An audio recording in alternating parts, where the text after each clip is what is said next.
ये होता है कुछ पोल्यूटेंट्स की कॉन्सेंट्रेशन बढ़ जाना हवा में। Major ones being PM2.5, PM10 and sulphur oxide and nitric oxide gases का मिक्सचर। वो इतना छोटा पार्टिकल होता है कि व्हेन यू ब्रीद इन तो आपकी ब्लड स्ट्रीम में जाता है और ब्लड स्ट्रीम के थ्रू वो आपको स्ट्रोक या हार्ट अटैक कर सकता है, किडनी डैमेज कर सकता है। ओह! स्पेशली दिल्ली में ही इतना चैलेंज क्यों? जो ओवरऑल पॉपुलेशन है दिल्ली की, उसमें कैटेगराइजेशन है नॉर्मल हेल्दी एडल्ट्स, बच्चे और बूढ़े, और कुछ स्पेशल पॉपुलेशन जैसे pregnant, elderlies, asthmatics, diabetic, kidney patient, cancer patient. आप अपने डॉक्टर को दिखाइए। Inflammation doesn't require antibiotics, infection does. Child born in Delhi तो डे फर्स्ट पे वो 20 सिगरेट्स के इक्विवेलेंट ऑक्सीजन इनहेल कर रहा है। ई सिगरेट आज के टाइम में बहुत फैशन में आ गया। मैंने अभी आप जेनजीज को देखेंगे तो दे आर लाइक कि नहीं, हमारा e cigarette, vaping, this is something जो बहुत डिफरेंट है। तो उसका क्या इम्पैक्ट है? Hello and welcome to Orchid Healthcare Conversation, where trusted experts help us to make sense of disease and health in one conversation at a time. I welcome you all. I am Radul Sharma from Orchid, and today we are talking about a major health risk that affects millions of Indians on every single day. That is air pollution and its deep impact on your lung and overall health. So today we are talking about air pollution and lung health in India. So I'm pleased to have our honorable guest, Dr. Tanushree Gahlot, who is additional director in the Department of Pulmonology and Sleep Medicine, one of the leading hospital chain, that is Fortis Hospital, Greater Noida. Dr. Tanushree Gahlot have expertise more than 17 years of experience in pulmonology and sleep medicine. Thank you so much, ma'am, for being with us today. Thank you, Mridul. Thank you so much for asking me to come out here and join you. Thank you. So ma'am, air pollution which is one of the most common thing हम जहाँ देख रहे हैं आजकल बात कर रहे हैं, we say that it have breathing in and what components are most harmful for the lungs. Yes, Mridul, this is one of the burning topics. So I think it always remains in headlines. Air pollution, especially for Delhiites. हम Delhiites तो काफ़ी इसका burn face कर रहे हैं. So why Delhi and why not other cities in the country and almost world over? Delhi की कुछ चीज़ें हैं जो दिल्ली को काफ़ी पोल्यूटेड बनाती हैं। सिर्फ इसलिए नहीं कि यहाँ पे ये ट्रैफ़िक काफ़ी ज़्यादा है। ऑब्वियसली एक one of the leading cause तो हमारा पोल्यूशन है ही, जो हमारे कार एमिशंस वग़ैरह होते हैं। ज्योग्राफिकली भी दिल्ली को थोड़ी डिसएडवांटेजेस हैं। जैसे दिल्ली एक बेसिन में लाई करता है। बेसिन होता है कि you have 2 chain of mountains against you. Himalayas north में और साउथ में पड़ते हैं अरावलीज़। तो इसकी वजह से जो एयर लॉक्ड इन हो जाती है, उसकी वजह से सारा पोल्यूशन जो है लॉक्ड अप हो जाता है ड्यूरिंग कोल्ड विंटर मंथ्स। और जो हॉट एयर होती है, वो एक लिड बना देती है इस एयर के ऊपर। तो सारा पोल्यूटेंट रिच्ड एयर हमारे लोअर एरियाज़ में, जो ट्रोपोस्फेयर कहलाता है, जिसमें हम लोग सांस लेते हैं, वहाँ पे उसकी कॉन्सेंट्रेशन ज़्यादा हो जाती है। प्लस लोग कहते हैं हाँ हाँ ऑब्वियस स्टबल बर्निंग का काफ़ी न्यूज़ में आता है। स्टबल बर्निंग सालों से हो रही है, obviously one of the contributing factor है, बट मेजर नहीं है, क्योंकि उसमें आप देख सकते हो कि स्टबल बर्निंग को गवर्नमेंट ने काफ़ी हद तक कंट्रोल भी किया है। Yes. But all through out the year अगर आप देखोगे तो पोल्यूशन हमारे हाई रह रहे हैं, अबव 100 150 रह रहे हैं। वो है क्योंकि एक सराउंडिंग इंडस्ट्रीज काफ़ी हैं हमारे सिटी में, जो सराउंडिंग स्टेट्स हैं, तो उनका पोल्यूशन सीप इन कर जाता है और जोग्राफिक लोकेशन वजह से लॉकड इन हो जाता है। एमिशंस वगैरह कंट्रोल करने की कोशिश की गई है, but over the years population इतनी ड्रास्टिकली बढ़ रही है, everyone is owning a own car, तो एमिशंस जो हमारे हैं वो भी काफ़ी बड़े हैं। तो coming on to the what air pollution is actually, ये होता है कुछ पोल्यूटेंट्स की कॉन्सेंट्रेशन बढ़ जाना हवा में। Major ones being PM2.5, PM10 and sulphur oxide and nitric oxide gases का मिक्सचर। PM2.5 जो आपका होता है, वो इतना छोटा पार्टिकल होता है कि व्हेन यू ब्रीद इन तो आपकी ब्लड स्ट्रीम में जाता है और ब्लड स्ट्रीम के थ्रू वो आपको स्ट्रोक या हार्ट अटैक कर सकता है, किडनी डैमेज कर सकता है। Oh. जो PM10 होता है, वो आपका एयरवेज यानी अपर एयरवेज में जाता है। जो आप ब्रोंकाइटिस, एस्थमा और जो अपर एयरवे इरिटेशन आप लोग महसूस करते हैं, आँखों में जलन, नाक से पानी आना, गले में सोरनेस हो जाना, वो PM10 कर रहा है। और nitric oxide and sulphur dioxide तो काफ़ी ज़्यादा हार्मफुल है, कैंसर कॉजिंग काइंड ऑफ। अगर आप उनमें फंस जाओ तो चोक होके डेथ तक हो सकती है हायर कंसंट्रेशन में। ओह गॉड। सो जैसे हम देख रहे हैं अराउंड, अगर हम 11,000 लीटर एयर ब्रीथ करते हैं और उसमें आप डेली इतना अमाउंट अपने अंदर ले रहे हैं, तो ऐसा नहीं है कि आपको इमीडिएटली उसका इफेक्ट पता चलेगा। ओवर द ईयर्स ब्रोंकाइटिस जैसी प्रॉब्लम, लंग कैंसर जैसी प्रॉब्लम आप बढ़ते हुए देखोगे। मैम दिल्ली में जो आपने बहुत राइटली पॉइंट आउट करा कि दिल्ली में स्पेशली सिचुएशन ये है, अभी मेरे आउटसाइड दिल्ली के जो दोस्त हैं दे आर लाइक कि यार तुम सर्दियों में हम यहाँ आते हैं तो वी सी कि एक फॉग है या पॉल्यूशन है, what is kind of thing जो आप बोल रहे हो कि चॉक्ड हो जाते हैं। आउटसाइड दिल्ली अगर हम देखें या सिटीज लाइक आउटसाइड दिल्ली या ग्रीन सिटीज को भी देखें तो वहां पर ये सिचुएशन नहीं है, स्पेशली दिल्ली में ही इतना चैलेंज क्यों है? दिल्ली में obviously is a metropolitan capital city of the country, तो यहाँ पे इंडस्ट्रियल डेवलपमेंट काफ़ी फास्ट पेस्ड है। डेली बेसिस पे न्यू कार्स ऐड ऑन हो रही हैं, लोग आके बस रहे हैं, मूवमेंट बहुत है यहाँ पे ट्रैफिक का, गुड्स का। और बीइंग अ कैपिटल सिटी तो हर चीज़ में ये सेंटर में रहती है। और जोग्राफिकली जैसे मैंने आपको बताया, इसके अगेंस्ट कई सारे फैक्टर्स हैं कि वो ऐसे सेंटर में है जहाँ पे जोग्राफिकली भी उसके अगेंस्ट जाता है। लेकिन हाँ, गवर्नमेंट ने काफ़ी स्टेप्स उठाए हैं, क्रैप ऑर्डर्स लगाए हैं और आपके fleets of electric buses, EV की तरफ हम ट्रांजिशन कर रहे हैं। ऐसा नहीं, हमने कई स्टेप्स उठाए हैं, बट आई थिंक वो इतने कारगर नहीं हैं जिस रेट पे पोल्यूशन बढ़ रहा है। आप देख सकते थे जब हम छोटे होते थे तो दिल्ली के जो सर्दियाँ होती थी, they were the charm of Delhi. Correct जिसे करेक्ट, कहते हैं दिल्ली दिल्ली की की सर्दी। सर्दी, हाँ। लेकिन अब दिल्ली में आने से लोग डरते हैं। दिल्ली से एब्सोल्युटली लोग निकल के एब्सोल्युटली, जाते हैं सर्दियों में। मेरे कई पेशेंट्स हैं जिन्होंने एक सेकेंडरी होम ले रखा है आउटसाइड दिल्ली। तो यस। सीनियर सिटीजन्स हैं जो वर्क फ्रॉम होम है, they just move out of Delhi during these days. And I rightly से टू माई पेशेंट, जो अफोर्ड कर सकता है वो चला जाए, क्योंकि ऑब्वियसली आप इससे फाइट तो नहीं कर सकते हो, लेकिन आप बच सकते हो जितना। अगर आपके है स्कोप, अगर आपको शिफ्ट आउट करने का, सेकेंडरी होम है या आप वर्क फ्रॉम होम कर सकते हो किसी दूसरी सिटी में, तो मोस्ट वेलकम। बिकॉज अभी तक तो ये प्रॉब्लम अच्छे से कंट्रोल हुई नहीं है और डेफिनेटली ये हमारी हेल्थ के लिए काफ़ी डेट्रीमेंटल है। मैम मैं एक स्टडी और डेटा देख रहा था जिसमें एयर क्वालिटी लाइफ इंडेक्स की बात हो रही थी, तो specially all over world it has been assigned कि दिल्ली में अगर कोई लोग रह रहे हैं तो they are reducing their life span by 5.3 year per year. Absolutely true. So it is a very harmful thing. इससे कैसे बचा जा सकता है मैम? क्या क्या चीजें हम कर सकते हैं जिससे हम इस चीज से सेव कर सकें? देखो, पहले तो ये कि जो ओवरऑल पॉपुलेशन है दिल्ली की, उसमें कैटेगराइजेशन है नॉर्मल हेल्दी एडल्ट्स, बच्चे और बूढ़े, और कुछ स्पेशल पॉपुलेशन जैसे pregnant, elderlies, asthmatics, diabetic, kidney patient, cancer patient. तो जो स्पेशल पॉपुलेशन है उनमें आप देखोगे काफ़ी जल्दी इफेक्ट आ रहा है, यस, काफ़ी एब्सोल्युटली। जल्दी रैपिडली डिटोरिएट कर रहे हैं।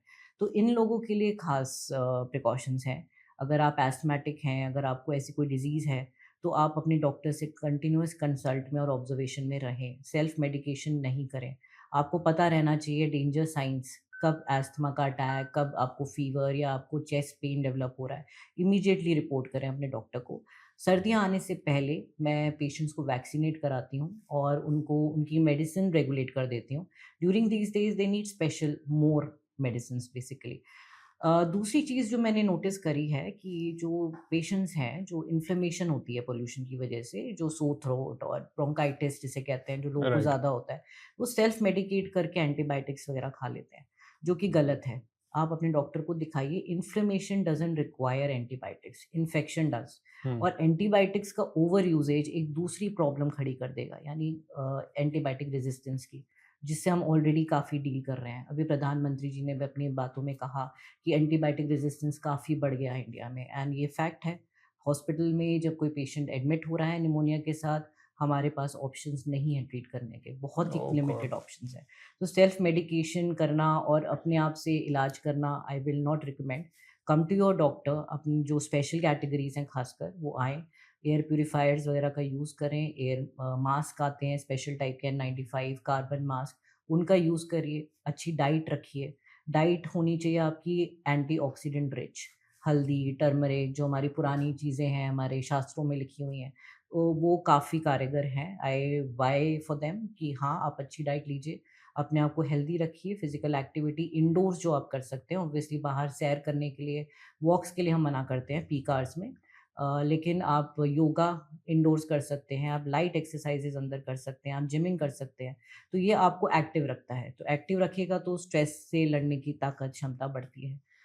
मैम जैसे आपने बोला, बहुत ही सही एक चीज़ बोली आपने कि लोग सेल्फ मेडिकेशन कर लेते हैं। तो आप जैसे इस फील्ड में हैं और you are so much have expertise in this, तो आप कैसे देख रहे हैं पिछले 10 या 20 सालों में क्या हुआ करता था और now what is the thing? तो आप क्या चेंज देख रहे हैं? क्योंकि because you are dealing with the patient day in exactly, and I out. Am a practitioner practising in Delhi since like more than a decade. तो जो पोल्यूशन बढ़ता जा रहा है हमारे सामने एक क्लियर टाइमलाइन दिखाता जा रहा है कि ब्रोंकाइटिस के पेशेंट स्पेशली सर्दियों में आने लगे हैं। They are not responding to usual treatment, जो हम नॉर्मल दवाइयाँ दे के हैंडल कर लेते थे, अब वो रिस्पॉन्ड नहीं कर रहे हैं। और जो स्पेशल कैटेगरी मैंने आपको बताई, बच्चे, बूढ़े, प्रेग्नेंट, उनको तो जो इन्फेक्शन पकड़ रहा है स्ट्रेट अवे निमोनिया में लैंड अप करते हैं। ओह! उनको सीधा एडमिट करना पड़ रहा है, और एडमिशन में भी निमोनिया नॉर्मल टाइप नहीं है, it's hmm, very resistant variety, oxygen demanding, difficult to treat. और अनफॉर्चुनेटली जो सीनियर सिटीजन्स हैं, वीक है, वो तो वेंटिलेटर पे भी लैंड अप कर रहे हैं। तो and this is all through out Delhi NCR, सारे हमारे कलीग्स जो हमारे कॉमन फील्ड के हैं, उनका यही मानना है कि डिफिकल्ट टू ट्रीट हो गए हैं पेशेंट्स काफ़ी, um, and it's all result of the increasing pollution over years. तो जो पेशेंट आते थे पहले, वो सिर्फ एस्थमा, सीओपीडीज जो होते हैं रेगुलर मेडिकेशन पे, चलो सर्दियाँ उनकी मुश्किल से गुजरती थी, बट आप नॉर्मल लोगों को, एक हेल्दी इंडिविजुअल को जो एक्टिव लाइफस्टाइल भी जी रहा है, उनको भी ऐसे रेजिस्टेंट ब्रोंकाइटिस हो रहे हैं कि आपको नेबुलाइजेशंस देनी पड़ रही हैं, ओरल एंटीबायोटिक्स देनी पड़ रही हैं, जो कि हम यूजुअली अवॉइड करते थे। तो एक ट्रेंड है डिफ़िकल्टी टू ट्रीट का, और इंसिडेंस बढ़ता जा रहा है। एक नॉर्मल आम आदमी में भी आप देख लोगे कि ये चीज़ें बढ़ रही हैं, जो कि पहले नॉर्मली निकल जाती थी। तो इसका मैम रीज़न आप क्या देख रहे हो कि पेशेंट खुद सेल्फ मेडिकेशन कर रहा है या पॉल्यूशन भी है? व्हाट आर द मतलब पोल्यूशन तो डेफ़िनेटली है ही मृदुल, क्योंकि पोल्यूशन तो लॉन्ग रन में हमें ब्रोंकाइटिस, हमारी इन्फ्लेमेशंस, हुँ, हमारी बॉडी की इम्यूनिटी ब्रीच कर रहा है, लॉन्ग टर्म पे हमें वीक कर रहा है। लेकिन जो mainly over medication, self medication हम इंडियंस का फोटे रहा है। हुँ, वी कांट से कि इसी केस में है, हम लोगों की टेंडेंसी है, हम सेल्फ मेडिकेट करते हैं, उसके लिए तो हम स्टार्टिंग से ही बोल रहे हैं। छोटे-मोटे लेवल पे यू कैन सेल्फ मेडिकेट, अगर बुखार है, एलर्जीज़ हैं, कुछ भी है, you can self medicate. But in the long run अगर आपको लग रहा है कुछ डेंजर साइन्स हैं, जैसे हाई ग्रेड फीवर है, कफ है, एक्सपेक्टोरेशंस हैं, और आपको चेस्ट पेन हो रहा है, ब्रीदिंग डिफिकल्टी बढ़ रही है, तब सेल्फ मेडिकेशन नहीं, एंटीबायोटिक का ओवर यूज़ नहीं, अननेसेसरी यूज़ नहीं। एब्सोल्युटली, जैसे एब्सोल्युटली। 2 दिन की एंटीबायोटिक खा ली और फिर छोड़ दिया, that hmm, is very bad. तो अगर आपने शुरू करा किसी से कंसल्ट करके, उन्होंने उनको लगा कि एंटीबायोटिक जानी चाहिए, तो आपको पूरा कोर्स कंप्लीट करना चाहिए। As a common man ma'am, क्योंकि अगर मान लो मेरे को बुखार आता है या मेरे किसी रिलेटिव को बुखार आता है, तो दे आर लाइक कि केमिस्ट पे जाओ और 2 दिन बिल्कुल। की दवाई लो और ठीक हो जाओगे हुँ, उससे। हुँ। तो यू आर सेइंग कि वो बहुत ही डेंजरस और हार्मफुल है। डेंजरस है, तो बिल्कुल। उसके लिए सबसे बेस्ट वे क्या है कि अगर हमें नॉर्मल बुखार आ रहा है तो हमको एवरी टाइम डॉक्टर को कंसल्ट करना चाहिए या what is the way forward? आपका क्या सजेशन नहीं, है? वही जैसे मैंने कहा, डेंजर साइन्स होते हैं कुछ। अ, एक नॉर्मल फीवर है, 2 से 3 दिन तो लेगा ही, अगर वो हुँ, ज़्यादा हाई ग्रेड नहीं जा रहा है, शिवरिंग नहीं है, चेस्ट पेन्स नहीं है, ब्रीथिंग डिफ़िकल्टीज़ नहीं है, या ऐसा कुछ भी मतलब नॉर्मल वायरल जैसे होते हैं, अगर वो है तो you can self medicate with antipyretics, यानी बुखार की दवाई ले लेना, गागल्स कर लेना, या हुँ, अपना जैसे घर पे पेरेंट्स बनाते हैं, काढ़ा वगैरह आप ले सकते हो, जो नॉर्मल सेल्फ मेडिकेशंस होती हैं। बट एंटीबायोटिक्स को मैं सेल्फ मेडिकेशंस नहीं कहूँगी। Um, antibiotic has to be given in a very absolutely. Very prescribed specific way. Scenarios, जब कोई इम्यूनिटी कॉम्प्रोमाइज़ है, किसी की एज ज़्यादा है, कोई ऐसी चीज़ आपको साइन में लगी, बलगम आ रहा है बहुत ज़्यादा, ब्लड आ गया, और कई बार तो हम ये भी देख रहे हैं लंग कैंसर के केसेस बहुत बढ़ गए हैं, oh god! And they mimic as pneumonia और ब्रोंकाइटिस, लेकिन वो पता चलता है बाद में कि कैंसर का केस है। कैंसर के केसेस आपके ऐसे आ रहे हैं ऑलमोस्ट जैसे नॉर्मल पेशेंट्स लंग आते थे। Cancer you are lung talking about. Cancer, especially in young non smokers. हम पहले कहते थे स्मोकिंग कैंसर करता है, अब तो नॉन स्मोकर्स आ रहे हैं। Recently I treated a 32 year old female, mother of 2, non oh! Smoker, non alcoholic, and she had stage 4 cancer, lung cancer. My God! तो ये मतलब ये इफ़ेक्ट्स हैं, और आप आगे वाले सालों में इन चीज़ों का बढ़ता हुआ इंसिडेंस और देखेंगे। ये हिडन टाइम बॉम्ब है पोल्यूशन, और मृदुल, आई एम सॉरी टू से कि पेशेंट्स इसको थोड़ा कैजुअली लेने लग गए हैं। उन्हें लगता है कि हाइप है, एयर पोल्यूशन इतना नुकसान नहीं करता जितना बताया जाता है, बट ऐसा है नहीं। Short term and long term effects are there, definitely there, they are the truth. And इसके बारे में सेंसिटाइज होना ज़रूरी है। कई पेशेंट्स कहते हैं हम तो ग्रीनरी में रहते हैं, हमें क्या होगा, हम तो दिल्ली के थोड़ा बाहर रहते हैं, नोएडा रहते हैं, गुड़गांव रहते हैं, फरीदाबाद रहते हैं, हमें क्यों होगा पोल्यूशन से problem. But that is not true. Western UP, Haryana, Punjab के हमारे दिल्ली से सटे हुए areas, they are all polluted. अगर आप एक बार मैप देखोगे, सबके AQI 300-400 से ऊपर है। मैम मैं यही डेटा चेक कर रहा था, तो उसमें एक डेटा मेरे को आया कि when a boy child born in Delhi, तो डे फर्स्ट पे वो 20 सिगरेट्स के इक्विवेलेंट ऑक्सीजन इनहेल कर रहा जस्ट है। Imagine their baby lungs and what is going on. What is going on, and in fact apart from Delhi, Mumbai की भी same condition है। ऑलमोस्ट 5 to 10 सिगरेट्स के इक्विवेलेंट वहां पर भी हाँ, थोड़ा कम है दिल्ली के मुकाबले, बट सारे मेट्रोपॉलिटन्स में है, except for Hyderabad. You can say Hyderabad has good control, अच्छा बना रखा है उन्होंने वहाँ पे सिस्टम। बट कमिंग ईयर्स में you can see Lucknow, Kanpur, all those second tier cities which are coming up, वही सबके साथ जो अनमॉनिटर्ड अर्बनाइजेशन होता है उसके साथ ये चीज़ें साथ साथ आती ही हैं।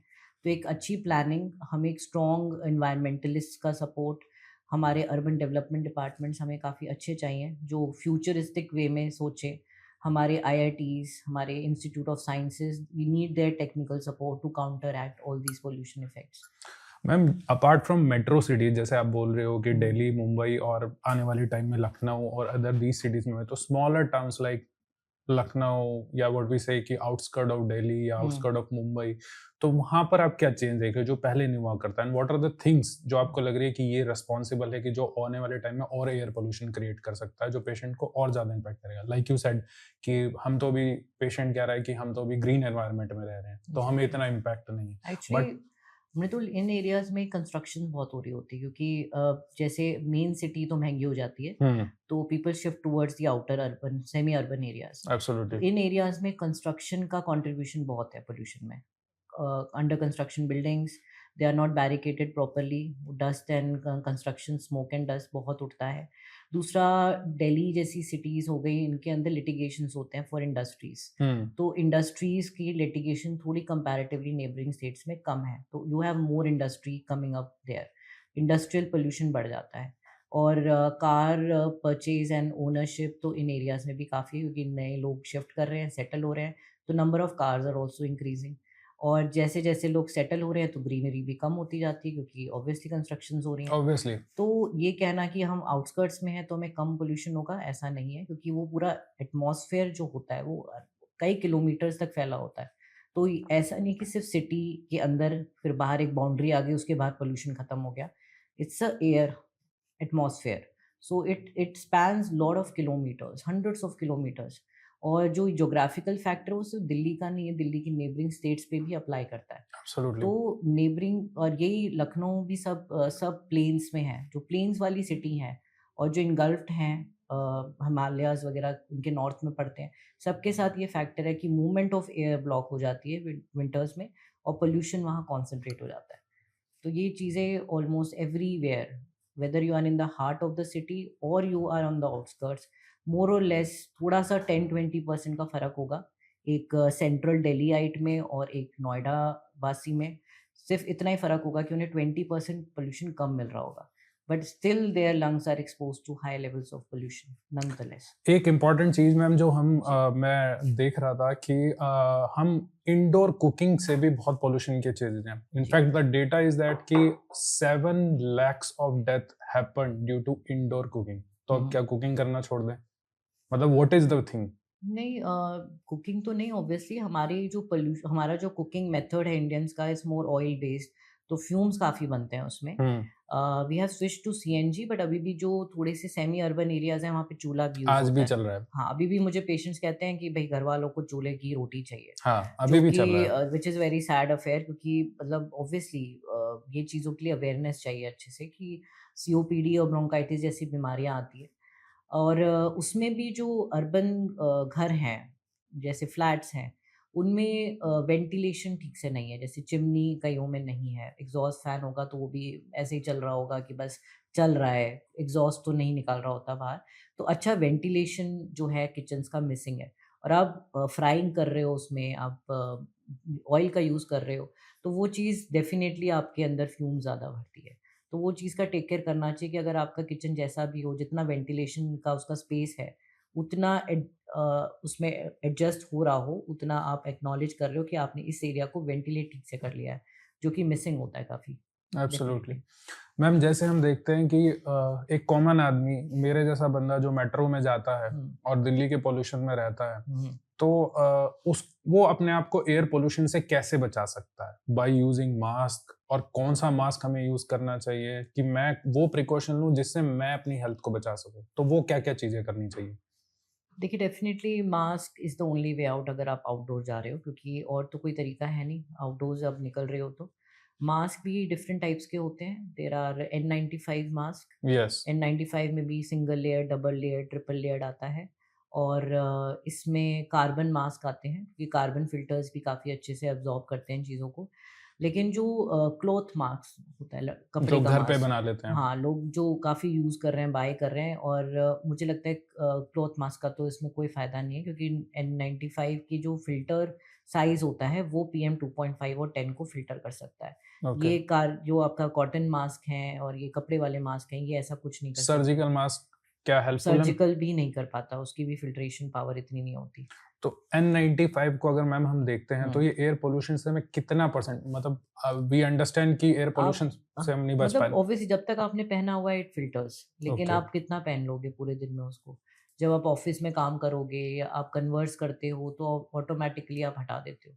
स्पेशली मैंने देखा है बच्चों के लिए तो छोटे N95 बहुत ही कम अवेलेबल हैं। हुँ। पेरेंट्स बच्चों को वही कपड़े वाले मास्क पहना के भेज देते हैं, जो कि ऑब्वियसली उनको ज़्यादा प्रोटेक्ट कोई कर नहीं यूज़ रहा। नहीं है उनका। तो उनके लिए स्पेशली आप N95 बच्चों वाला मँगाइए और उनको ट्रेन करिए कि वो पहने ज़्यादा से ज़्यादा। और ये ओवर यूज़ भी होता है, जैसे पेशेंट्स लोग 10-10 दिन तक एक ही मास्क पहन रहे हैं, व्हिच इज़ जबकि रॉन्ग। उसकी एक ड्यूरेशन आती है यूसेज की, 2 से 3 दिन में आपको उसको डिस्कार्ड करना पड़ता है। तो वो उसकी जो सर्कुलेशन ऑफ मास्क है वो भी बहुत ज़रूरी है, नहीं तो आपने खराब पहन रखा है तो वो और इन्फेक्शन आपके अंदर इंट्रोड्यूस कर देगा।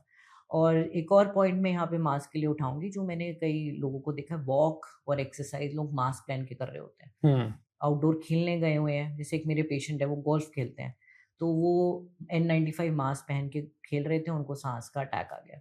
ओह ये गॉड! काफ़ी हद तक हवा को रिस्ट्रिक्ट करता है, तो फिज़िकल एक्टिविटी अगर आपकी नॉर्मल से ज़्यादा हो रही है, तो मास्क इज़ नॉट एडवाइस्ड। या तो आप मास्क मत पहनिए या आप हाइपर फिज़िकल एक्टिविटी मत करिए, क्योंकि वो ऑक्सीजन की और कमी कर देता है बॉडी में। तो for normal travel and physical activity of like normal walk and all, उसके लिए आप N95 तब पहनिए, अदरवाइज़ अवॉइड वॉकिंग। जैसे लोग आज के टाइम में जिम बहुत कर रहे हुँ, हैं, एक्सरसाइज़ कर रहे बट हैं, डोंट वियर मास्क एट उस दैट टाइम पे पर्टिकुलर नहीं टाइम। पहनना हुँ, चाहिए। मैम जैसे एयर पॉल्यूशन हम देख पा रहे हैं, तो कौन से ऐसे सिम्पटम है कि मेरे को अब पता लगना चाहिए कि हाँ, मेरे को अब जो है वो डॉक्टर से कंसल्ट करना चाहिए? एक कॉमन इंसान के लिए कि हाँ, ये सिम्पटम्स मैं देख रहा हूँ या ऑब्ज़र्व कर रहा हूँ अपने या नियर बाइड में, कि हुँ। नहीं हाँ, मेरे को एयर पॉल्यूशन या मेरे किसी नियर वन को अब इम्पैक्ट कर रहा है और मेरे को डॉक्टर के पास जाना चाहिए। वो क्या-क्या सिम्पटम्स हैं? देखिए मेन जैसे रेस्पिरेटरी सिस्टम सबसे ज़्यादा इफ़ेक्टेड है। तो मैं रेस्पिरेटरी सिम्पटम्स में कहूँगी, जब आपका अनरिज़ॉल्विंग इन्फेक्शन कोई हुआ है, हुँ। कफ़ एंड कोल्ड आपने पकड़ा, 5 से 4 दिन में वो रिज़ॉल्व हो जाना चाहिए, बट वो हो नहीं रहा है। 10 दिन हो गए हैं, 12 दिन हो गए हैं, हाई ग्रेड फ़ीवर चल रहा है, कफ़ काफ़ी आ रहा है आपको, स्पेशली कलर्ड यानी येलो, ग्रीन, ब्लैकिश कलर का आ रहा है, चेस्ट पेन हो रहा है, ब्रीदिंग हेवी हो रही है अगर आपको, और आपको चलने-फिरने, नॉर्मल एक्टिविटीज़ करने में डिफ़िकल्टी हो रही है, तो ये रेड फ्लैग साइन्स कहते हैं इनको, कि आपने या तो निमोनिया पकड़ लिया है या फिर आपका इन्फेक्शन इतना ज़्यादा है कि वो उसको मेडिकल सुपरविज़न की ज़रूरत होगी। बाकी जो कार्डियक पेशेंट्स होते हैं, डायबिटिक पेशेंट्स होते हैं, उनमें ये हार्ट रेट बढ़ाता है, हुँ। एंग्ज़ायटी बढ़ाता है, स्लीपलेसनेस बढ़ाता है, रात की नींद डिस्टर्ब करता है। अगर आपका कंटिन्यूअस बीपी राइज़ कर रहा है या आपको पैरों में सूजन आ रही है या पैल्पिटेशन यानी जी घबराना, घबराहट, चक्कर, ऐसे सिम्पटम्स हो रहे हैं, तो ये हो सकता है ब्रेन में या फिर आपके हार्ट पे असर कर रहा है। ऐसे केस में अपनी वाइटल्स मॉनिटर करें, बीपी वगैरह चेक करें। अगर वो बड़ा हुआ आ रहा है तो अपने कार्डियोलॉजिस्ट या अपने न्यूरोलॉजिस्ट को जाके ज़रूर दिखाएं, स्पेशली अगर आप सीनियर सिटीज़न हैं या आपका बैकग्राउंड है डायबिटीज़ का, हाइपरटेंशन का, तो ये आपके उन सिस्टम्स को भी काफ़ी इफेक्ट करता है। मैम एक कंसेप्ट हम देख रहे हैं कि इंडियंस के जो लंग्स हैं that is smaller than west वालों से 15 to 20%। तो हमको और ज़्यादा क्लीन करने की ज़रूरत है अपने लंग्स को, क्योंकि हमें डीप इम्पैक्ट कर रहे हैं। तो जैसे हम बात करते हैं कि हम वाटर प्यूरिफायर अपने घर में लगाते हैं, तो वाटर प्यूरिफायर हार्डली हम 4 से 5 लीटर एक बंदा पर डे में कंज्यूम करता है। बट एज यू सेड कि 11,000 लीटर हम एयर जो है वो डेली बेसिस पे कंज्यूम करते हैं। तो क्या एयर प्यूरिफायर हमें हेल्प करेगा, या ये इसका क्या बेनिफिट है, मतलब बेसिकली है क्या ये? देखिए, एयर प्यूरीफायर जो होता है उसकी एक लिमिटेशन है कि वो इंडोर्स को ही कंट्रोल कर सकता है, ओके। और उसका साइज़ लिमिटेशन होती है कि आप किस रूम में कितने साइज़ का यूज़ कर, जैसे एसी होता है हम्म। कि अगर आप एक पर्टिकुलर साइज़ के लिए ही रिकमेंड करोगे, तो एयर प्यूरीफायर का कंसेप्ट अच्छा है। It has multiple air filters, carbon filters and other filters, जिसमें पीएम 2.5, 10, सल्फर डाइऑक्साइड, ये सारे गैसेस को फिल्टर करता है। बट द पॉइंट इज़ उसको यूज़ करना, उसको कहाँ पे कितने साइज़ में खरीदना है वो ज़रूरी है। अगर आपने बहुत बड़े रूम में एक छोटा-सा एयर प्यूरीफायर रख दिया है तो उसका कोई फ़ायदा नहीं, क्योंकि उसकी कैपेसिटी ही नहीं है उसको फ़िल्टर करने की। दूसरा, ये जो फ़िल्टर्स हैं, इवन हमारे घर में भी जो है, 1 से 2 महीने में वो चोक हो जाते हैं, क्योंकि इतना पॉल्यूशन उन्हें फ़िल्टर करना पड़ता है। ओह। तो regular cleaning, vacuuming and changing of filter is required for air purifier. यानी एक बार आपने लगा दिया और सालों से उसी को यूज़ करे जा रहे हैं तो कोई फ़ायदा नहीं। उसका फ़िल्टर चेंज हो जाना चाहिए या साफ़ हो जाना चाहिए, जो कि हम ज़्यादातर लोगों में देख रहे हैं। They just by it and they forget about it. वो नहीं करना है। और एयर प्यूरीफायर यूजुअली आपके बेडरूम में तो होना ही चाहिए, जिसमें आप सोते हैं। पूरा रात के 12 से 14 घंटे आपके वहाँ निकल रहे हैं। आपकी लिविंग रूम में एक होना चाहिए, क्योंकि आपका बैठना-उठना, नॉर्मल एक्टिविटीज़ वहीं है। और इफ़ पॉसिबल किचन में अगर यूसेज ज़्यादा है तो 1 फॉर किचन। तो there should be at least 2 to 3 air purifier in your house. लोग सोचते हैं कि एक रूम में रख लिया हमने काफ़ी है, बट आपका जहाँ-जहाँ पे 80% ऑफ द डे निकल रहा है, वहाँ के लिए एयर प्यूरीफायर होना चाहिए।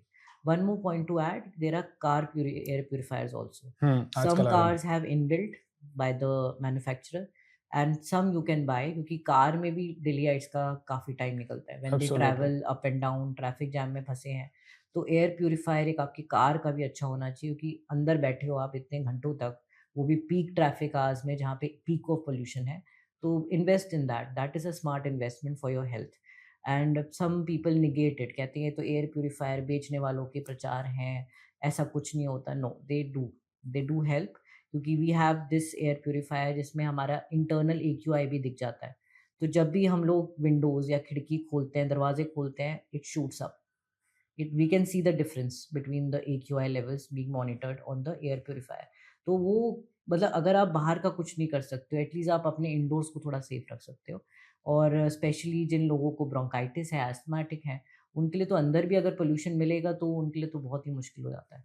It's better that they remain safe there inside the air pollution cover. Ma'am जैसे मैं अमेज़न पे देखता हूँ, तो अमेज़न पे एक एयर प्यूरीफायर मेरे को 2,000 में आ रहा है, या किसी भी अदर साइट पे देखता हूँ या मार्केट में जाके देखता हूँ, और एक मेरे को 50,000 का आ रहा है, एक 1 लाख रुपए का आ रहा है। तो किस बेसिस पे हमें देखना चाहिए? क्या कुछ डिफरेंस है या जस्ट मार्केटिंग स्ट्रेटजी है उनकी? देखिए, ये तो आप मोबाइल लेने जाते हैं, कार लेने जाते हैं, वेरिएशन तो प्राइस में मिलती है depending on the absolutely. Features. Um. तो ये मैं किसी पर्टिकुलर कंपनी के लिए नहीं बोल सकती हूँ।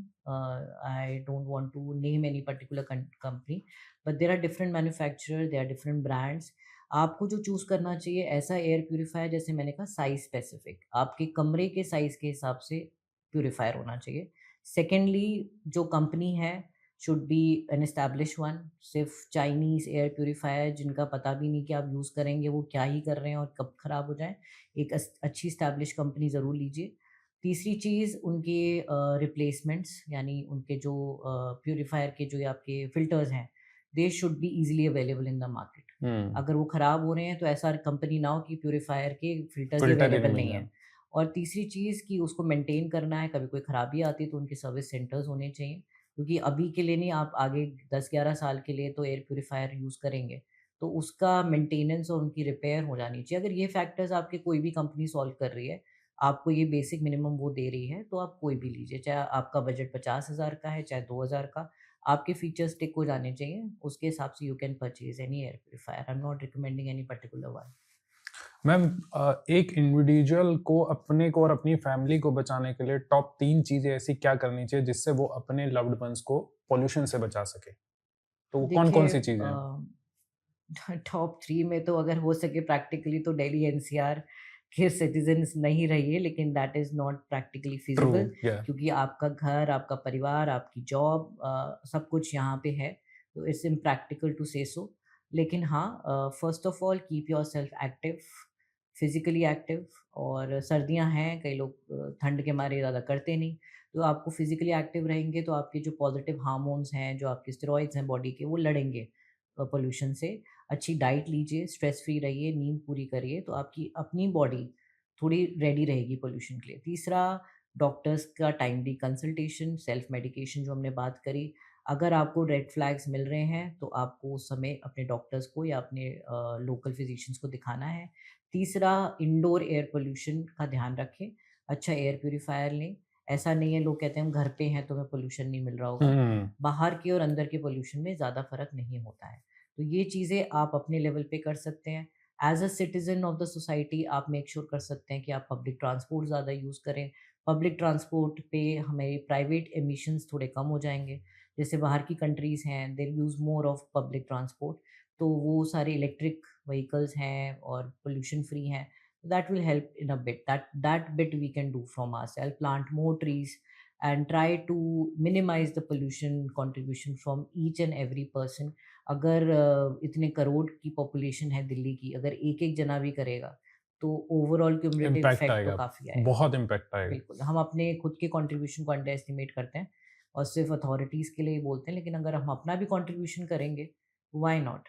जैसे पोल्यूशन एब्सोल्युटली। चेक करवाने जाते हैं, तो कई जगहों पे चेक नहीं हो रहा है ठीक से, तो आप टोकिए कि मेरा ठीक से करिए, I want my car to be pollution free. Absolutely. And don't pay them over the top. आप अपनी मेरे मुझे पोल्यूशन फ्री चाहिए, जैसे जो भी चेक्स लगते हैं आप करिए। मेरी गाड़ी एटलीस्ट कंट्रीब्यूट ना कर रही हो उस चीज़ के लिए। मैम, एक डाइट बहुत इम्पोर्टेंट फैक्टर है। तो हम क्या डाइट में चेंजेस करें जिससे हम अपने आप को एयर पोल्यूशन से बचा सकें? वो डाइट का, क्या-क्या चीज़ें करनी जैसे चाहिए? मैंने आपको बताया बिल्कुल, कि एंटीऑक्सीडेंट रिच डाइट होती है, more um, of vegetables, more of fruits, junk food कम खाना, ऑयल का यूज़ वैसे भी हम लोग यूजुअली ये फॉलो करते हैं। But with antioxidant we mean that haldi, turmeric, ये जो चीज़ें मानी जाती हैं, अदरक, जिंजर गार्लिक, ये सब चीज़ें हमारी नेचुरल एंटीऑक्सीडेंट्स हैं। तो हुँ। वो आप इनकॉर्पोरेट करिए अपनी डाइट में। पानी की मात्रा ज़्यादा रखिए, हाइड्रेटेड बॉडी रहेगी तो वो ज़्यादा फिट रहेगी। तो ये चीज़ें हम लोगों को अपने नॉर्मल लाइफ़स्टाइल में इनकॉर्पोरेट करनी है, स्पेशली इन विंटर्स। विंटर्स में तो you have plenty of vegetables and all available. कुदरत ने हमें इतनी सारी चीज़ें दी हैं। हुँ, बस अपनी डाइट को हेल्दीली चूज़ करिए, ताकि आपको ये जो इंक्रीज़ स्ट्रेस मिल रहा है उसको आप फाइट कर सकें। Rather than going for more of junk food and irregular eating habits, अपने ऊपर आप ध्यान दीजिए तो आप काफ़ी हद तक इस चीज़ को अपने ऊपर इम्पैक्ट होने से बचा सकते हैं। बिल्कुल। कोविड के बाद मैम आप देख रहे होंगे कि कोविड के बाद सडनली पहले हार्ट हेल्थ के लिए बहुत लोग बात करते थे, बट सडनली आफ्टर कोविड लोगों ने लंग हेल्थ के बारे में बात करना, which is a totally new concept. अभी पूरी वर्ल्ड में सबसे ज़्यादा कोविड के बाद में लंग हेल्थ के बारे में ज़्यादा बात हो रही है। तो आप क्या चेंजेस देख रहे हो कि कोविड के बाद सडनली एकदम बूम आ गया है या people are just talking about it, क्या देखिए, है? लंग तो हमेशा हमारा इम्पोर्टेंट हिस्सा था ही, um, but yes you are right, Covid के बाद हम हमारे लंग्स को काफ़ी इंपॉर्टेंस मिली and we pulmonologist have address that cause. We were there before Covid also, लेकिन हाँ, पल्मोलॉजी और लंग्स हेल्थ को काफ़ी बूस्ट मिला है, अवेयरनेस बढ़ी है, लोगों को पता चला है कि लंग्स का ट्रीटमेंट क्या क्या होता है। पहले तो लोग कार्डियोलॉजिस्ट के पास ही चले जाते थे येस। और जनरल फिजिशियंस। तो पल्मोलॉजी का एक अपने आप में जो डिपार्टमेंट है, वो उसको काफ़ी स्ट्रेंथ मिली है, क्योंकि अवेयरनेस बढ़ी है कोविड के बाद। और with the increasing pollution in our part of the country, तो डेफिनेटली वो भी लंग्स की तरफ ही जाता है, क्योंकि मेजर इम्पैक्ट लंग्स को मिल रहा है। तो I think lungs have got their right due after Covid, और इसको बरकरार रखना चाहिए, और इसके बारे में जितनी अवेयरनेस हो उतना कम है, क्योंकि आने वाले समय में पोल्यूशन तो बढ़ने ही वाला है। तो हम जितना अपने लंग्स का ध्यान रख सकते हैं, जैसे मैं देखती हूँ आजकल यंगस्टर्स आते हैं वेपिंग करते हुए, स्मोकर्स बढ़ते जा रहे हैं, जबकि उन्हें बताना पड़ता है आप ऑलरेडी 10 से 12 सिगरेट बराबर पोल्यूशन ले ही इनहेल रहे कर हो, रहे हो। ऊपर से आप स्मोकिंग करोगे तो आप तो लिटरली अपनी तबीयत का जो है खराब करने का आपने गारंटी ले ली है। तो ये चीज़ों के बारे में हम लोग साथ-साथ बताते जाते हैं। We do lots of camps, lots of lectures, public awareness activities, जो कि हम एज़ अ डॉक्टर सोचते हैं कि हम अपनी तरफ से कंट्रीब्यूट करें, लोगों को अवेयरनेस दें, इसको यूजुअल में ना लें लोग कि ऐसा ही होता है। व्हाट आई एम सीइंग कि people are getting acclimatised to it कि ये तो होता ही है, इससे क्या होगा? लेकिन I think that's how you adjust two things. But yes, awareness होती है तो आप एक्शन भी लेते हो और आप चीज़ें भी करते हो। तो लंग के ऊपर अगर मैं कहूँगी कि हाँ, in the coming years lung is definitely going to get more attention more than attention it used to get. And it is getting it. After Covid definitely, lungs के ऊपर काफी अटेंशन होगी। Definitely, definitely. मैम जैसे आप vaping के बारे में, तो मेरा अगला क्वेश्चन उसी पे था कि ई सिगरेट आज के टाइम में बहुत फैशन में आ गया। मैंने अभी आप जेनजीज को देखेंगे तो दे आर लाइक कि नहीं, हमारा e cigarette vaping this is something जो बहुत डिफरेंट है। तो उसका क्या इम्पैक्ट है और जिस तरीके से अभी नहीं ट्रेंड बढ़ मृदुल, रहा है? कोई डिफरेंस नहीं है, जस्ट अनदर पैकेजिंग, कंटेंट वही है, वही निकोटीन एंड कार्सिनोजेनिक कंटेंट्स हैं। इट्स जस्ट दैट उसको उन्होंने डिफरेंट लेबल तरीके से करके। लेबल करके एक कूल थिंग बना दिया जो कि जेनजीज को पसंद आता है, लेकिन it is not good for health. In fact कई स्टडीज आई हैं यूएस साइड में कि e cigarettes even is more harmful than a ओ। Normal cigarette. तो ये it's not about style, it's about your health, it's about your future. तो एक अवेयर जेनजी को तो मैं यही कहूँगी कि स्टाइल से ज़्यादा कूल लगता है कि अगर आप अपना ध्यान रख सको और आप अवेयर हो कि आपके लिए सही क्या है, गलत क्या है, वो ज़्यादा कूल है rather than if you are seeing vaping, that is not cool at all. Coolness means कि आपको पता है कि आपके लिए सही क्या है, आपके लिए गलत क्या है, आप you are smart enough for that. Absolutely, right. Absolutely, absolutely. जी। मैम एक मैं चीज़ आपसे और पूछना चाहूँगा कि अगर कोई पेशेंट आ रहा है और आप देख रहे हो कि एंटीबायोटिक्स का जो यूजेस है वो अब काफ़ी इंक्रीज हो गया, जैसे आपने बताया कि पेशेंट पहले से ही काफ़ी एंटीबायोटिक्स लेके आ रहा है, एक्सपोजर है उसका काफ़ी, जो अल्टीमेटली एंटीबायोटिक रेजिस्टेंस को भी डेवलप कर रहा है। तो उसको कम कैसे कर सकते हैं हम एट द सेम टाइम कि पेशेंट को जब हम देखने आ रहे हैं, वो ओपीडी में आपके पास में आ रहा है, उससे जी। पहले हम कैसे उसको कम जी, कर मैं सकते उन्हें यही बताती हूँ कि देखो, पहले तो सेल्फ मेडिकेशन की इसमें ज़रूरत है नहीं एंटीबायोटिक्स की, क्योंकि हैं? इन्फ्लेमेशन होती है, बर्निंग कर रहा है एक तरह से, वो पीछे इन्फ्लेमेशन से रेडनेस, गला छिल जाना, नाक में पानी आना, ये एक नॉर्मल रिएक्शन है इरिटेशन के। इसमें एंटीबायोटिक का कोई रोल नहीं है। हो सकता है 50% केसेस में इन्फेक्शन हो, 50% केसेस में सिर्फ इरिटेशन हो। एंटी एलर्जिक्स का यूज़, एंटीऑक्सीडेंट्स का यूज़, या फिर स्टीम हो गई, या ऐसी चीज़ें हो गई जो लोकली आपको, जैसे स्प्रेज हो गए, ये ट्रीटमेंट आपके लिए उस टाइम पे कारगर होगा। एंटीबायोटिक की बहुत लिमिटेड कंडीशन है, जो मैंने रेड फ्लैग साइंस बताए थे, हाई फीवर, बलगम का कलर बदल जाना, चेस्ट पेन, ब्रीदिंग डिफ़िकल्टी, वो डॉक्टर डिसाइड करता है केस टू केस कि इस हुँ। पेशेंट में ये रेड फ्लैग साइंस आ रहे हैं, तो we should start with that. अगर ऐसा है, अगर आपने फिर भी अगर एंटीबायोटिक खुद से ले ली, तो एंटीबायोटिक्स के गोल्डन रूल होते हैं कि उनका एक कोर्स होता है। आपको वो पर्टिकुलर रिकमेंडेड ड्यूरेशन फॉलो करनी चाहिए। इट्स नॉट कि मैंने 2 दिन के लिए वो दवाई ले ली, 1 दिन के लिए वो ले ली, मैं ठीक हो गया, मैंने बंद कर दिया। उससे क्या होता है कि आप पूरी तरह से ट्रीट भी नहीं होते हो और एक एंटीबायोटिक रेजिस्टेंस पैदा हो जाती है, क्योंकि वो बैक्टीरिया अब आगे जाके किसी तीसरे को रेजिस्टेंट वाला स्ट्रेन देगा। हुँ। किसी और के अंदर जो एंटर करेगा वो रेजिस्टेंट वैरायटी होगी, क्योंकि आपने उसको हाफ ट्रीट कर दिया, आधा घायल किया, अब वो फिर दोबारा से रिवाइव कर गया। या तो उसे पूरा ख़त्म करते, ख़त्म करके उसे डेड करें, अगर नहीं किया है तो फिर वो दोबारा दूसरे पेशेंट में जाके और डिफ़िकल्ट टू ट्रीट इन्फेक्शन देगा, जो कि हम देख रहे हैं आजकल। मैम एक क्वेश्चन मैं और आपसे पूछना चाहूँगा कि एयर पॉल्यूशन का अभी जैसे हम स्टडीज़ देख रहे हैं, तो क्या ऑर्गन्स पे तो इम्पैक्ट है, क्योंकि ये ऑक्सीजन्स और आपकी गैसेस एक्सचेंज से रिलेटेड है, बट क्या इनफर्टिलिटी भी इससे रिलेटेड है? हाँ, ओवरऑल तो देखिए, मैंने जैसे कहा कि हार्ट, लंग्स एंड ब्रेन पे तो डायरेक्ट इम्पैक्ट है एंड कार्सिनोजेनिक है, तो हम्म। आप कुछ सालों में देखेंगे काफ़ी पोल्यूशन में कैंसर्स बढ़ेंगे। उसके अलावा दिल्ली को मैं तो कह रही हूँ कि इट्स साउंडिंग वेरी बैड, लेकिन वर्ल्ड की कंट्रीज दिल्ली को बेस बना रही हैं पोल्यूशन से होने वाले साइड इफ़ेक्ट्स को स्टडी करने के लिए। Oh God. There are many studies going on, और ऑल ओवर बॉडी में, एंडोक्राइन सिस्टम में, आपकी मेमोरी सिस्टम को, आपके फर्टिलिटी सिस्टम को कैसे इम्पैक्ट करने वाला है, ये तो अंडर ऑब्जर्वेशन है।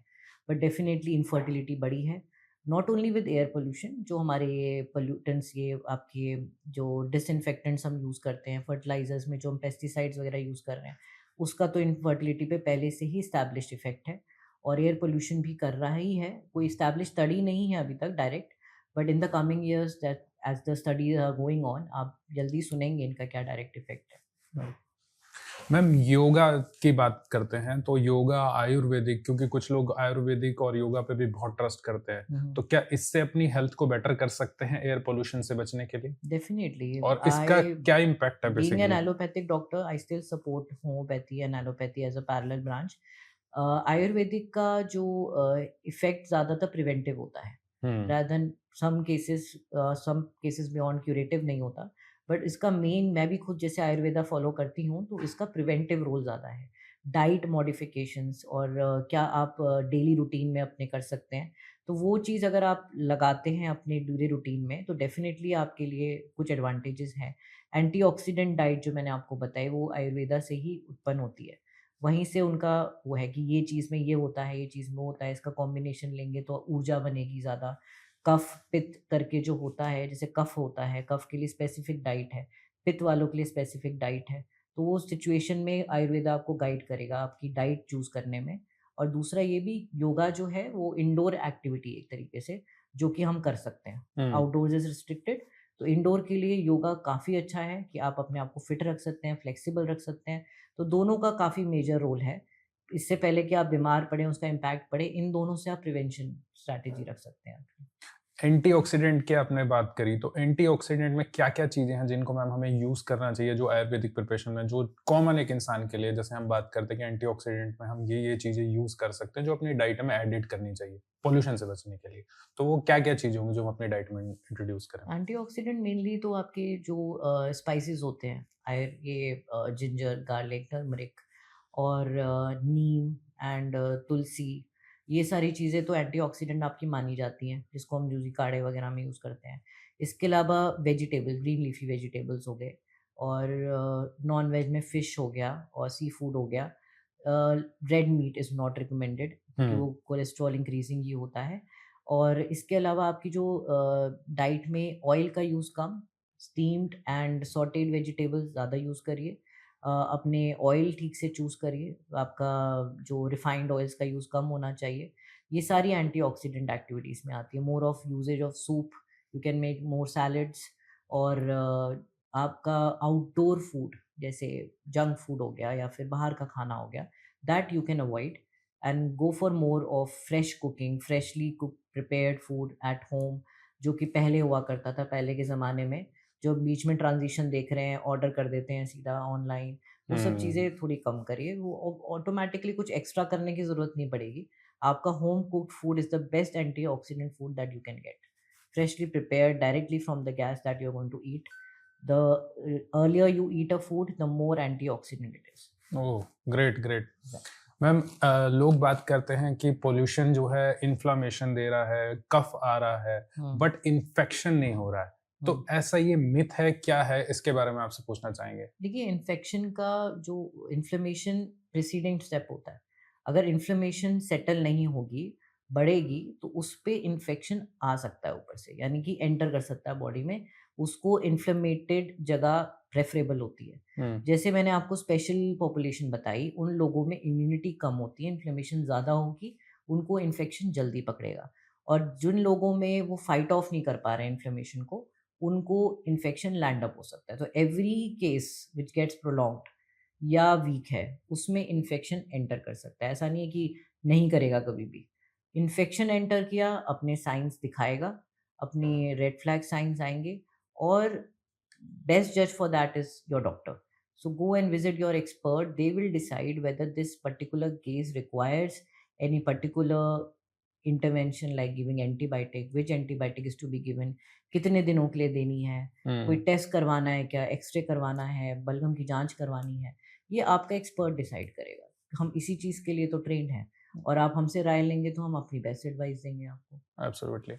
मैम एक कंसेप्ट आजकल ना बहुत बढ़ गया है। जब भी पॉल्यूशन की बात होती है तो आप देखेंगे कि मार्केट में ऑक्सीजन स्पा आ गए हैं, and people are talking it कि आप आइए फ्रेश ऑक्सीजन लीजिए। तो वो क्या है? मतलब ये सब मार्केटिंग स्ट्रैटेजी है। They are just building their business out of the requirement. In fact अभी मैम एक हाई सोसाइटीज में एक ट्रेंड भी बढ़ गया है कि people are importing oxygen can Canada और यूएस से. मेरे एक दो पेशेंट लेकर आए कि मैंने ऑक्सीजन कैन लिया, मैं एकदम ठीक हो गया. हाँ. ऑक्सीजन आपकी हर सांस में जा रहा है, तो आप एक दो बारी कैन लेने से कोई फर्क नहीं पड़ेगा.